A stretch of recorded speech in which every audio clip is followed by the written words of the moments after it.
나이트 클럽. 자, 휴먼 영상의학센터 김성현 원장님 또 모셨어요.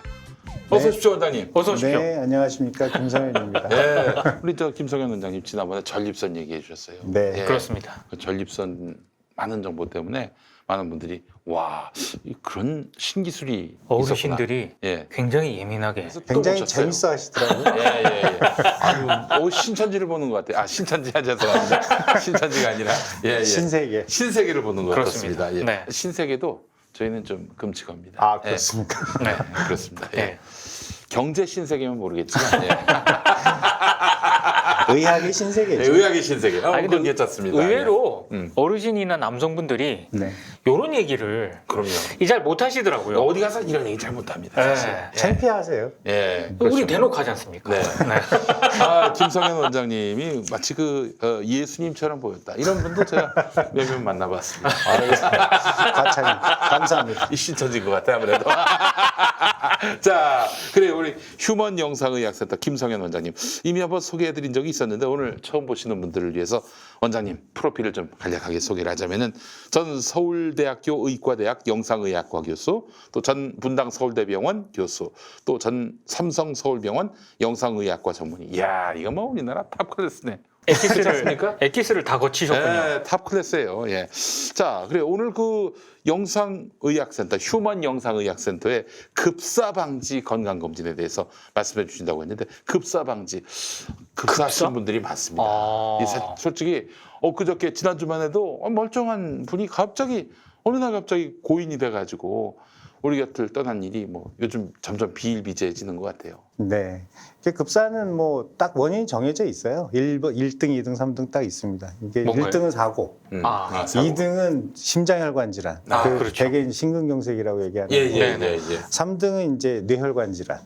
뇌에 이제 출혈이 생기거나 뭐 혈관이 막혀서 반신불수가 되거나 이런 것들이 이제 급사에 들어가고요. 사고가 아니면은 다 혈관 질환이네요, 한마디로. 그리고 이제 또 한 가지 이제 그 저희가 이제 요 프로그램 안에 넣어놓은 게 이제 폐암이에요. 폐암. 폐암은 이제 그 3cm가 넘어가는 이제 스테이지가 3 이상이 넘어가면 그 5년 생존율이 뭐 5% 이내로 떨어지거든요. 3단계가 넘으면. 그러니까 이제 그런 거를 미리 발견하면 1cm 이내에서 발견하면 거꾸로 5년 생존율이 95% 이상이에요. 아, 그래요? 그리고 이제 폐는 X선을 아주 조금 사용하고도 굉장히 쉽게 찾을 수 있어요. 결절을. 네네네. 그래서 이제 거기에 들어가 있고 이제 보통 일반적인 건강검진은 대개 이제 암 찾는 건강검진을 많이 하시죠. 그렇죠. 요즘 예, 뭐 예, 초음파니 뭐 내시경이 이런 거 다 암 찾는 거거든요. 아, 네. 그 내시경 근데- 얼마나 힘든지 몰라요. 그 근데 저기 이제 그런 것들은 계속해서 하시는데 1년 단위로 직장에서 하거나 뭐 하거나 많이 하시는데 이상하게 혈관 질환 검진은 잘 안 하세요. 그러니까 혈관 질환이 사실은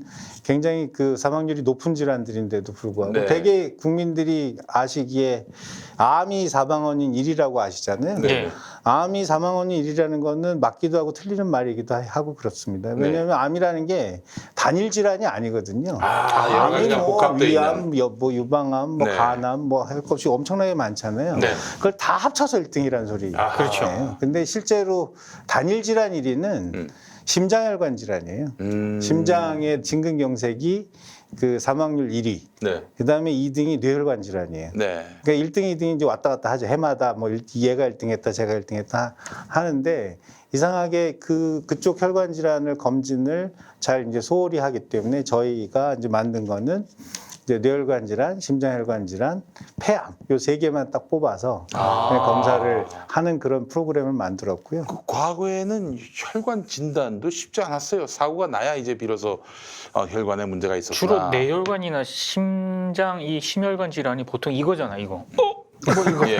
맞습니까? 거죠. 이렇게 해서 가는 거지 그런 않습니까? 거죠. 그러니까 네. 뇌출혈이 있을 때 이제 갑자기 네. 머리가 심하게 아프고 뭐 이런 건데, 근데 이제 옛날하고 다르게 지금은 검진하기 되게 쉬워졌어요.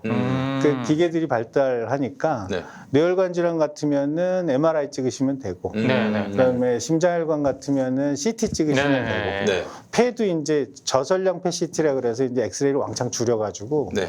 별로 몸에 해가 되지 않도록 하는 레인지까지 떨어뜨려서 이제 검진을 하기 때문에 아, 굉장히 편안하시고요. 자. 또 이제 다른 건강 검진은 금식하셔야 되잖아요. 그렇죠. 그리고 또 심한 경우에 설사하는 약 드시잖아요. 글쎄 말입니다. 아. 굉장히 힘들죠. 근데 이거는 아무 때나 오셔도 돼요. 그래요? 그러니까 그 금식 안 하셔도 되고 오후에 오셔도 되고 밤에 오셔도 할 수 있습니다. 밥 먹어도 됩니까? 네. 그래요? 그 제가 사실은 건강 진단할 때 그게 같은 건지는 모르겠지만 뭘 자꾸 먹어요. 근데 그 먹기가 너무 고역이니까 이 포카리스웨트다 뭐 이런 걸로 타서 먹고 그래서 대장암, 대장. 대장 내시경 할 때. 대장 내시경. 싹 내려보내고 그리고 네. 이제 진단 받으러 갔는데 그런 불편한 게 없고 저희가 이제 저거 할 때 검사할 때 이제 조영제라는 정맥 주사를 사용하는 게 보통인데 네. 그러니까 사용 안 하고 합니다. 그것도 안 하고 네, 그 이제 주로 이제 MRI를 기본으로 해서 검사를 하는 거기 때문에 예. 조영제 필요 없어요. 어이구. 그래서 금식을 안 하셔도 돼요. 조영제 쓰게 되면 금식을 하셔야 되거든요. 그게 싫어서 건강 진단 받기가 너무 싫었던 면도 있었는데 그래요. 그런 게 좋은 면이에요. 아. 그 진단은 잘 될 수 있는데 치료를 어떻게 하는 것인지 그러니까요. 이것도 근데 너무 그게 궁금합니다. 이제 되게 효과적인 거예요. 이게 바로 이제. 휴먼 영상의학센터에서 가능한 네, 그런 그게 이제- 첨단의 치료 방법 아니겠습니까? 그게 이제 뇌혈관 질환이나 심장혈관 질환은 일단 발견을 하면 네. 그걸로 돌아가시지는 않게 할 수 있어요. 어. 왜냐면 이제 뇌혈관 질환이라는 게 주로 이제 출혈을 하거나 예. 아니면 어디가 좁아서 중풍이 생기거나 그렇죠, 둘 중에 그렇죠. 하나잖아요. 예, 예. 근데 이제 터질 것 같은데 미리 막을 수 있는 방법이 있어요. 그 코일이라고 백금으로 만든 아주 솜털 같은 아주 부드러운 그 재료로 그렇게 꽈리처럼 된 데를 이제 안으로 들어가서 이렇게 막아요. 머리 안 열고요. 예. 머리 아, 혈관을 타고요? 혈관을 타고 들어가서 오. 거기 이제 터질 것 같이 생긴 데를 예. 미리 막는 거죠. 그러면 안 터져요. 음. 그리고 또 한 가지는 좁은 경우도 이제 저 급사의 원인이 네, 되거든요. 맞아요. 그런 경우에는 들어가서 미리 넓히거나 아하. 아니면은 넓히기가 곤란할 때는 물기를 조절해서 아. 막히지 않도록 만드는 미리 알고 있으면은 그런 위험을 방지할 수 있죠. 이야, 대단한데. 심장도 비슷합니다. 심장은 그 심근경색을 일으키는 원인은 혈관이 좁거나 막히는 거거든요. 그렇죠. 그것도 미리만 발견하면 들어가서 스텐트라고 아시죠? 네. 잘 모르시는. 그 볼펜 스프링 같이 생겼어요. 뭐, 예. 그래서 그거를 짜부르트려 가지고 집어넣어 가지고 거기서 피는 거예요. 네. 그러면 혈관이 이제 좁은 거가 확 넓어지죠. 그러니까 미리 좁은 것만 알면 심장 때문에 심장 그 심근경색이 생기기 전에 그거를 미리 넓혀 놓을 수 있는 거죠. 폐암인 경우도 마찬가지예요. 1cm 미만이면 그냥 폐암이 있는 경우는 폐를 전체로 드러내거나 굉장히 수술이 크거든요. 예. 1cm 미만은 웨지 리섹션이라고 해서 피자 저 조각처럼 이렇게 뛰어요. 이렇게 피자 조각 모양으로. 그래서 폐의 일부분만 아주 소량 절제하고 그리고 나서 그 큐어 레이트, 그러니까 완전히 치료되는 레이트가 95%를 넘는 거죠. 그러니까 이거는 찾기만 하면 이런 병으로 죽을 일은 별로 없는 거죠. 그러면 그런 거를 했을 때요. 네. 뭐 장기간 입원하거나 이럴 필요는 없는 아니요, 건가요? 그날 와서 1시간 30분 정도 걸립니다. 검사. 1시간 30분이요? 그리고 이제 과거에는 얼마나 걸렸습니까? 과거에는 입원해야죠. 입원해서 해야죠. 한 며칠 정도. 뭐 한 3박 4일 입원해야 아하. 혈관 뚫고 들어가서 하는 검사죠. 야. 옛날에는. 그럼 당일 와서 그냥 몇 시간 치료하고 네, 그냥 하시고 만약에 이제 그 판독까지 들으셔야 되겠다. 네. 당일 판독도 하거든요. 예. 들으셔야 되겠다 그러면 한 2시간 반 정도 걸리고 그냥 검사만 하고 나는 나중에 들을래. 그러면 1시간 반. 그래서 딱 가시면 됩니다. 알겠습니다. 비용이 뭐 얼마나 드는지. 비용은 저희가 그거 세 개를 합쳐가지고 네. 한 80만 원에서 100만 원 사이. 세 개를 다 네. 하는 거죠. 일반적으로 그냥 일반 보험 수가로 하면 한 170만 원쯤 돼요. 엄청 비싸죠. 근데 이 이제 검사가 세 비싸요. 개를 한꺼번에 하니까 병원에서는 짧은 시간에 쭉 할 수 있으니까 네. 원가를 떨어뜨릴 수 있죠. 야. 그래서 이제 패키지화된 거는 80만 원에서 100만 원 사이입니다. 야, 이거 절반 가격이네. 그렇죠. 예, 한 예. 반 정도 되는 가격입니다. 알겠습니다. 아이고. 그렇다면은 뇌혈관, 심장혈관, 폐암 이런 것들을 사전에 예방할 수 있고 또 조금 진도가 나간 것도 이제 그럼요. 미리 찾으면 이거는 이거는 무조건 빨리 찾아야지 해결할 수 그쵸. 있어요. 아. 조금만 늦어도 이거는 일이 너무 커요. 예. 그뭐 뇌출혈이 된 다음에 병원에 가면은 음.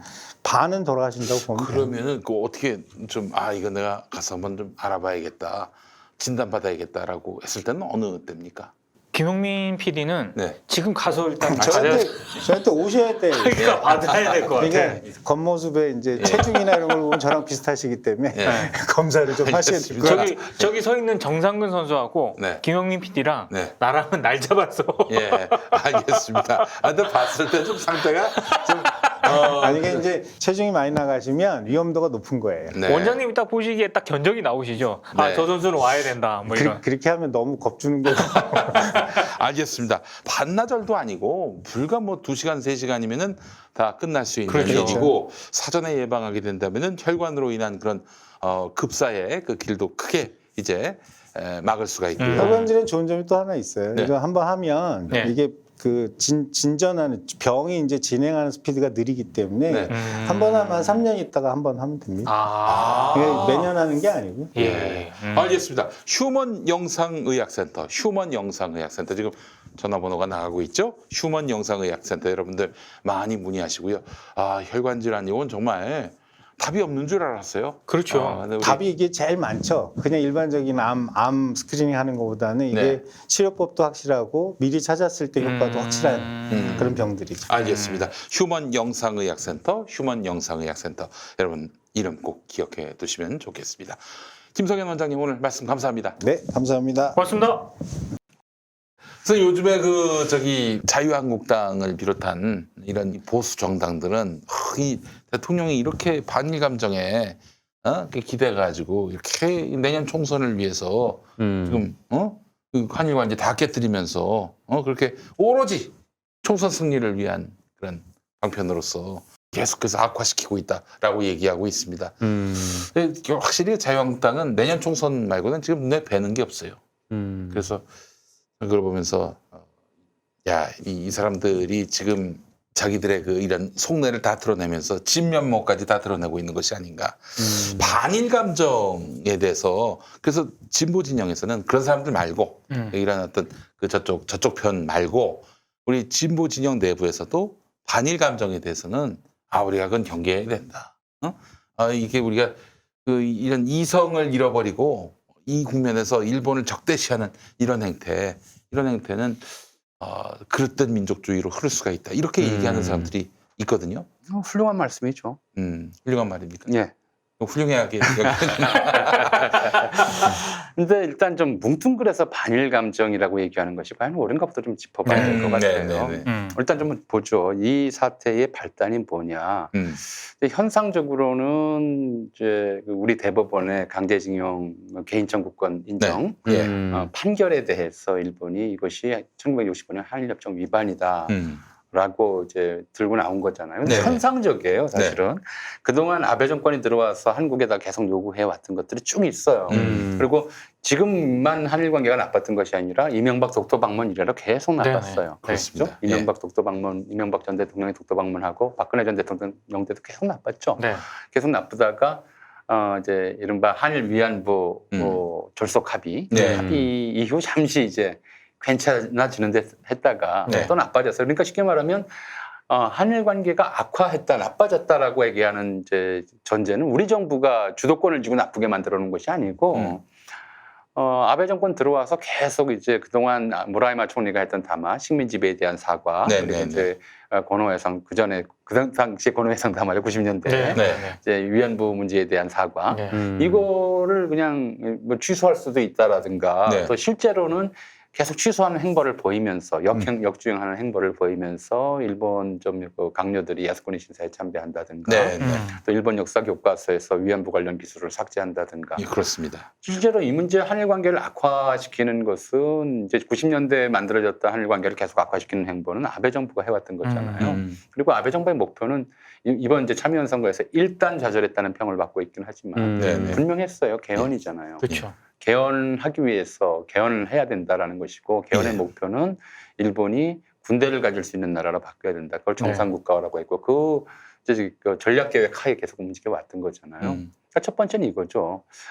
일본이 개헌을 위해서 이제 이른바 개헌의 동력을 얻기 위해서 외부의 적대 세력을 실제로든 가짜로든 간에 만들어야 되겠다고 판단하고 움직인 거잖아요. 일본의 이른바 세계 평화를 위협하는 전후 체제를 무너뜨리고 전후 동아시아 체제를 무너뜨리고 세계 평화를 위협하는 좀 전략 목표를 세운 거니까 이거에 반대하는 거는 세계 평화를 지키는 운동이지 어떻게 반일 운동이겠어요. 그죠? 예, 그렇죠. 두 번째로는 지금 일본이 이제 그런 막 개헌 움직임을 하면서 개헌을 위해 움직이면서 개헌 동력을 얻기 위해서 겉으로는 뭐 혐한 시위 금지법 이런 것들을 만들었지만 실제로는 그 혐한 시위자들하고 가장 가까운 거리에서 같이 움직여 왔잖아요. 일본이 혐한 인식을 고취하는 것들이 다 그런 것들이었단 말이에요. 개헌 동력을 얻기 위해서 일본이 뭐 군사 대국화되기 위해서는 하기 위해서는 좀 그런 혐한 감정이라고 하는 것들은 일본 민족 우월주의 이런 거를 고취해서 이제 고취해 왔고 그런 속에서 이제 근래까지도 아니 지금까지도 사실은 세상에 서점에다가 혐한 서적 코너를 따로 만들어 운영하는 그런 나라가 어디 있어요. 이제 그러니까 일본의 그런 좀 이제까지 해왔던 그 혐한 행위라고 하는 것은 인류 평등의 대의에 어긋나는 거잖아요. 그러니까 우리가 지금 일본의 아베 정권의 저런 조치에 반대하는 것은 인류 평등의 대의를 지키기 위한 그렇죠. 거죠. 편협한 민족주의 아니죠. 세 번째로는 이제 그런 걸 좀 그런 시도를 하면서 계속 이제 그 동안에는 주로 이제 북핵 문제하고 북한 납치제 문제를 거론해 왔어요. 그러다가 남북 관계가 좀 풀리고 좀 이 북한이 미사일도 안 쏘고 핵실험도 안 하고 하니까 일본인들 사이에 긴장감이 좀 이렇게 줄어들었죠. 그러니까 뭐 긴장감을 좀 고취할 필요가 있겠다고 판단했던 거겠죠. 이게 이제 그렇죠? 분단이 있어줘야 사실 아베한테 도움이 되는 거네요. 그래서 이제 뭐 남한이 무슨 전략 물자를 몰래 북한에 넘겨줬다는 둥, 남북한이 한패가 되고 있다는 둥, 뭐 이런 상황에서는 일본이 더 경계해야 된다는 둥 이러고 있는 거잖아요. 그렇게 하면서 어떻게든 간에 쉽게 말하면 이제 남쪽에도 같은 메시지를 보내는 거죠. 그래서 거기에 동조해서 우리 정부가 북한에다 전략 물자 빼돌렸다고 이렇게 동조하는 좀 언론 기사들도 나오고 그랬었잖아요. 근데 남북 화해를 좀 어떻게든 막아보려고 하는 남북 간의 긴장 관계를 유지하고 북한의 이른바 핵 미사일 실험들 또는 이제 이런 것들이 좀 계속돼야 일본 내에서도 명분이 축적이 되니까 그런 점에서 보자면 이것도 남북 화해를 방해하는 그런 행위니까 우리가 거기에도 반대 의견을 얘기할 수밖에 없는 거잖아요. 뭐 나머지 가장 중요한 이제 직접적인 문제는 지금 일본의 요구를 우리가 뭐 이번에도 답을 가져오라 그랬는데 요거를 수용하려면 어떻게 했어야 됐겠어요.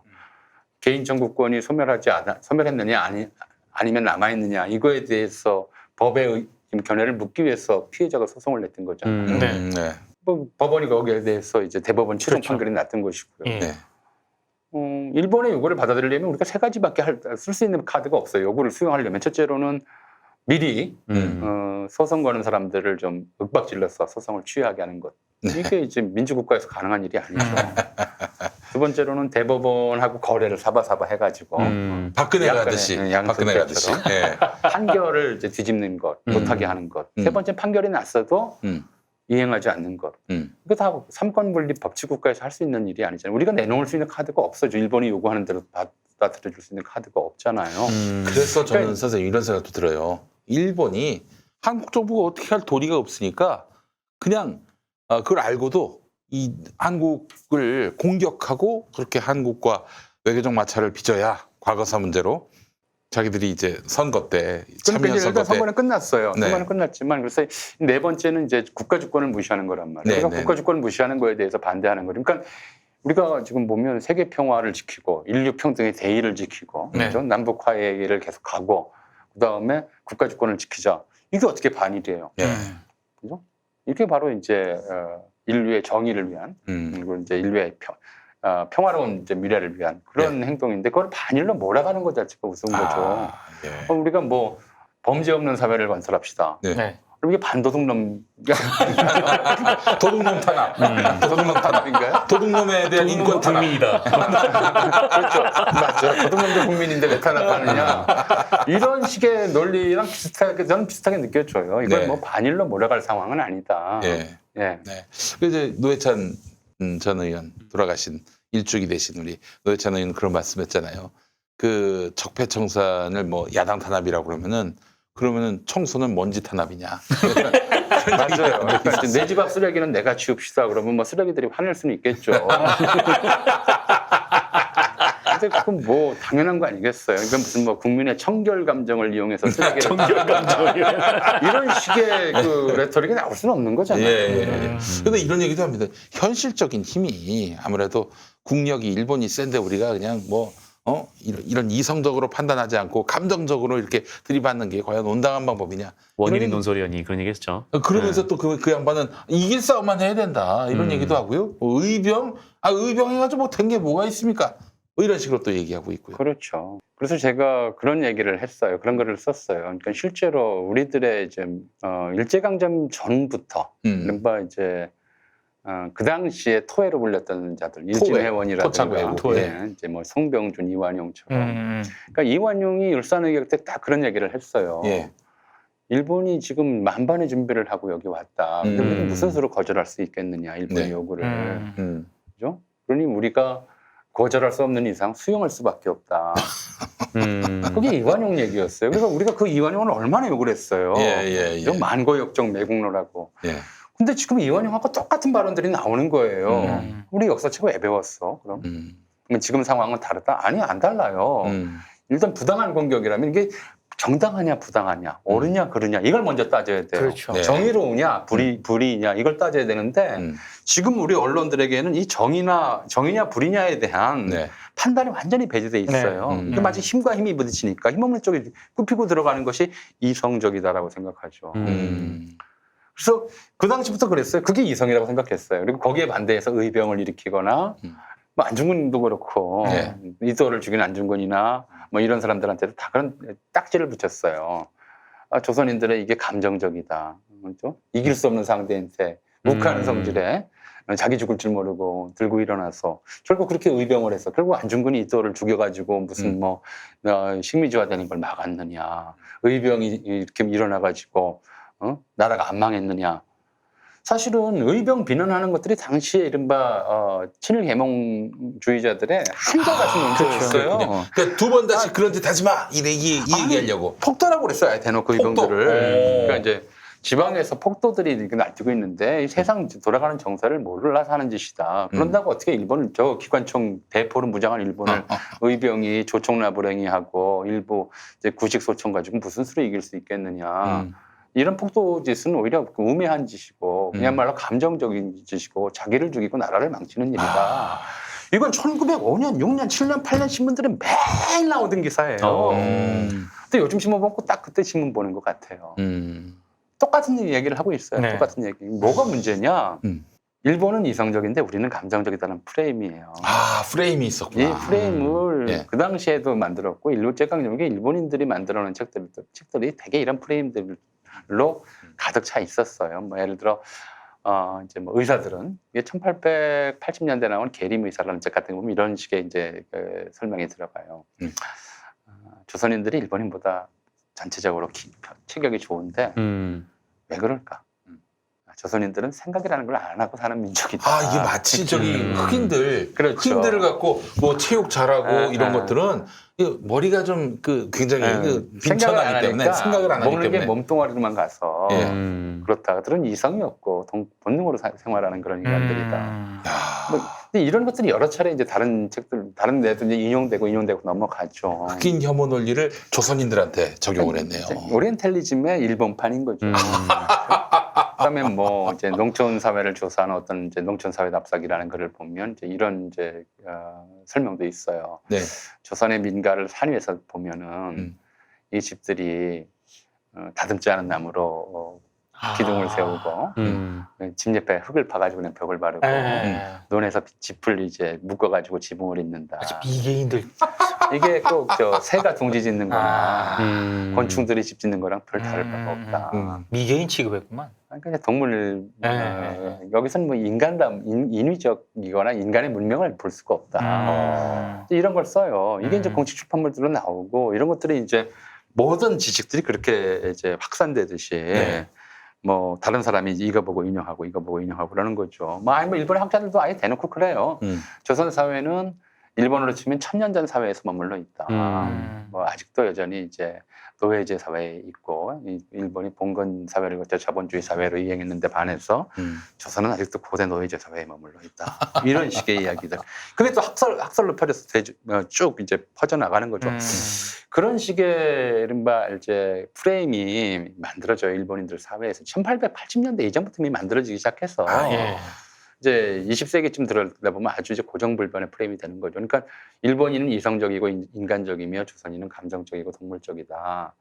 이런 프레임을 만들어 놓고 일본인들이 조선을 바라보는데 그 중에 말씀드렸던 이제 일본에서 일본인 스승에게 배운 사람들, 자기가 먼저 이제 탈조선인이 됐다고 생각하는 사람들, 예. 자기는 이미 이제 일본 시민과 같은 처지에서 조선을 본다고 생각하는 사람들은 자기만 문명인이고 나머지 조선인은 야만인, 미개인이라고 하는 시각에서 늘 그렇게 얘기해 왔어요.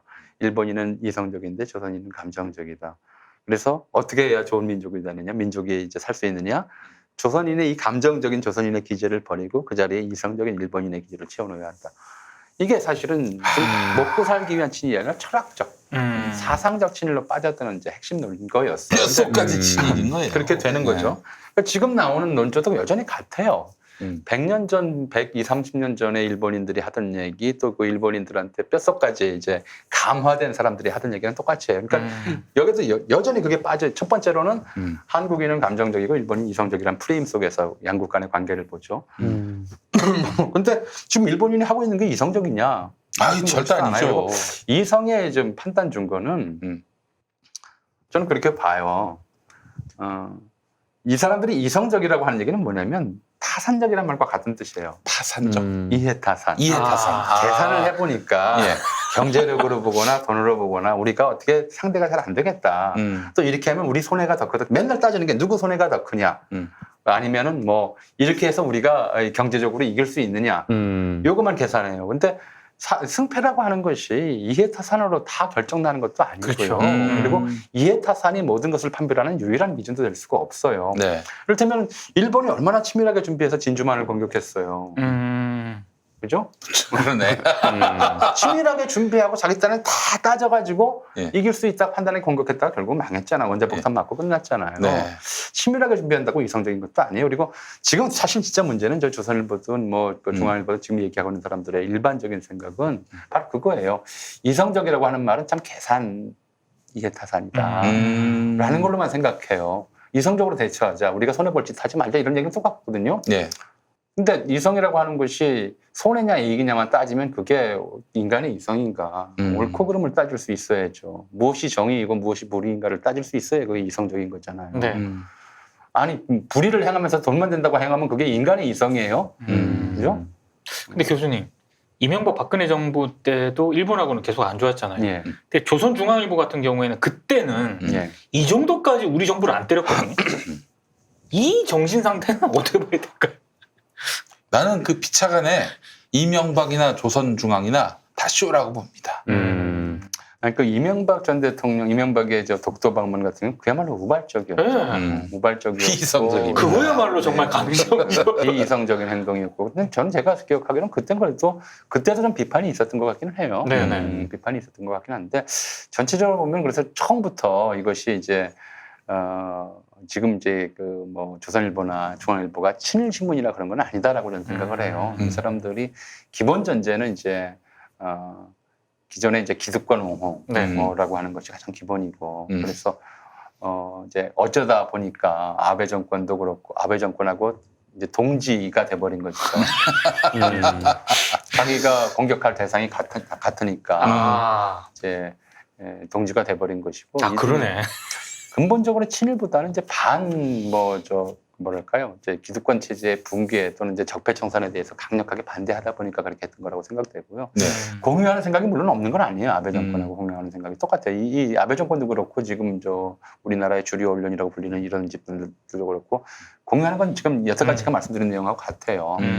그러니까 이성이란 계산적 이성뿐이다. 이해 타산만 따지는 거고 순 경제적으로 이익이 되느냐. 이 사람들은 이제 우리 말에 그런 거 있잖아요. 불의는 참아도 불이익은 못 참는다.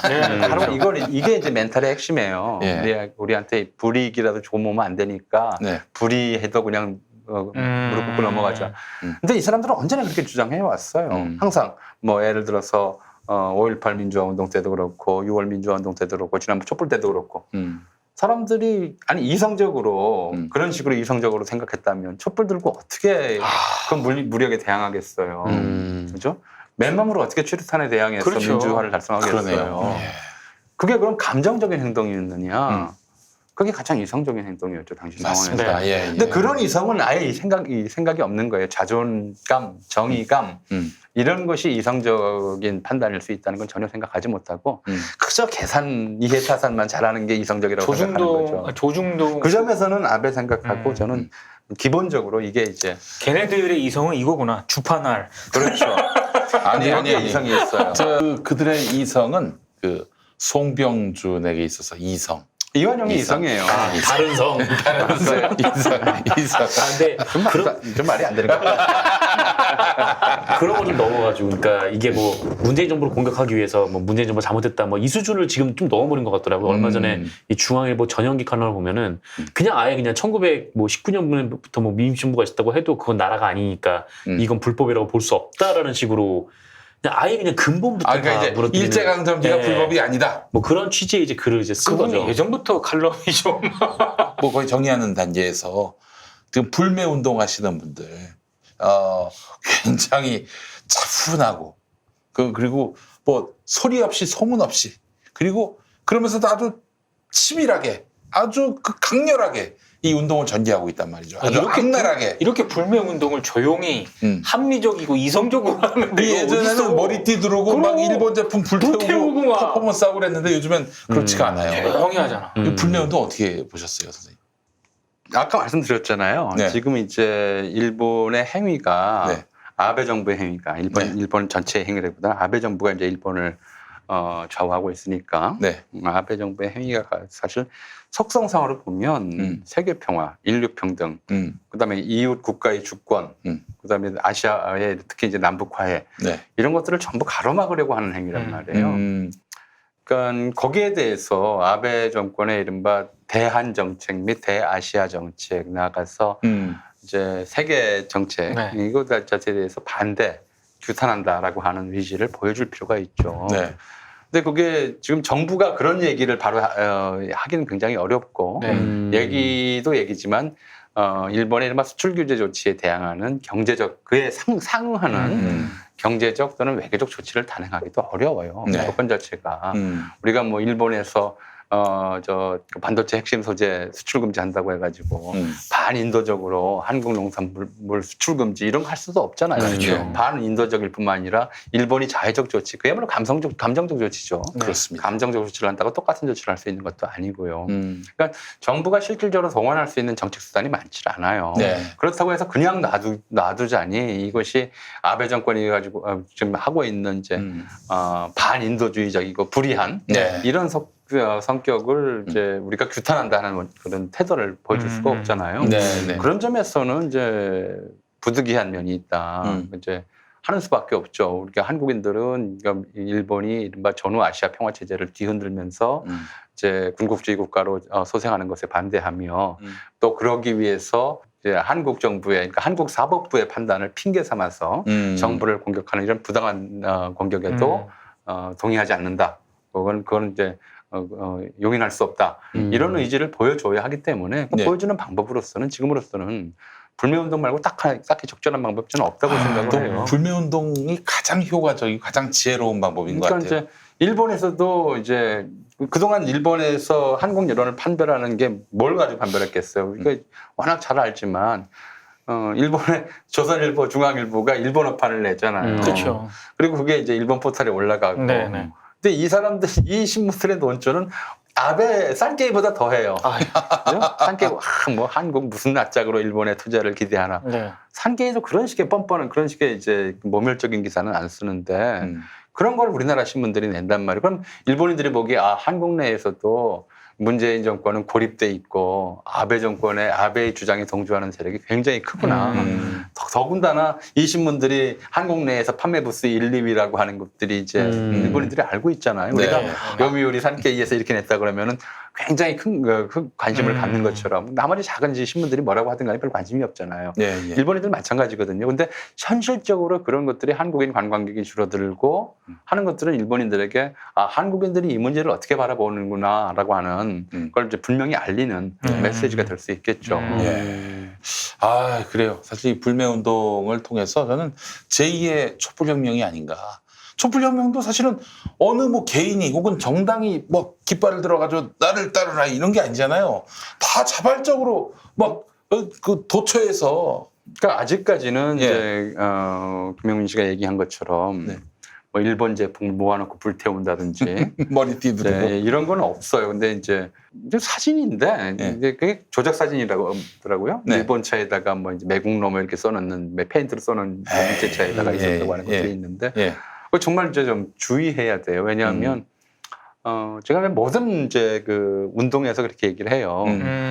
뭐 운동에 대해서 뭐라고 얘기를 하냐면 이제 우리가 실제로 이제 일본에 비해서 경제적으로 아직까지는 또 인구 면에서나 또는 뭐 국토 크기 면에서나 상대적으로 힘에 있어서는 열세죠. 그렇죠. 근데 힘의 열세에 있으면서도 운동을 계속할 수 있고 이길 수 있는 것은 그것이 정의로워야 하기 때문에 그렇습니다. 의병운동도 그런 거 아닙니까? 그렇죠. 정의를 바탕으로 해야 돼. 그게 이제 지더라도 이기는 것이고요. 네.